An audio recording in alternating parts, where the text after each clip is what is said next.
Kita ke informasi lain, Saudara. KPK menetapkan Bupati Pekalongan, Fadia Arafik, sebagai tersangka dalam dugaan korupsi pengadaan barang dan jasa di lingkungan Pemkab Pekalongan.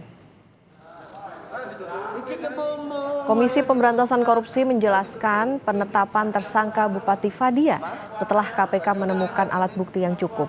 Diketahui suami dan anak Bupati Fadia membuat PT RMD yang merupakan perusahaan pengadaan barang dan jasa. Perusahaan tersebut kemudian mendominasi proyek pengadaan outsourcing di Pekalongan.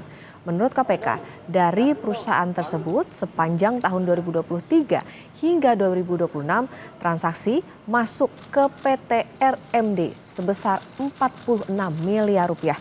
Sementara 19 miliar rupiah atau 40% dari total transaksi PT RMD dinikmati oleh keluarga Bupati.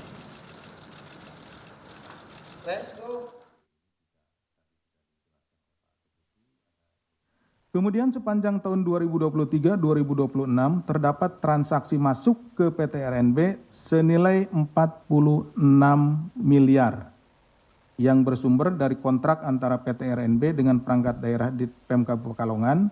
Kemudian dari uang tersebut yang digunakan untuk pembayaran gaji pegawai outsourcing hanya sebesar 22 miliar. Berarti ada lebihnya dikurangi sekitar 24 miliar.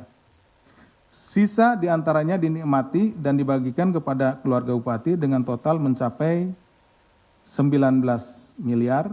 Menaikkan perkara ini ke tahap penyidikan dengan menetapkan satu orang tersangka, yaitu Saudari FAR, selaku Bupati Pekalongan periode 2025-2030.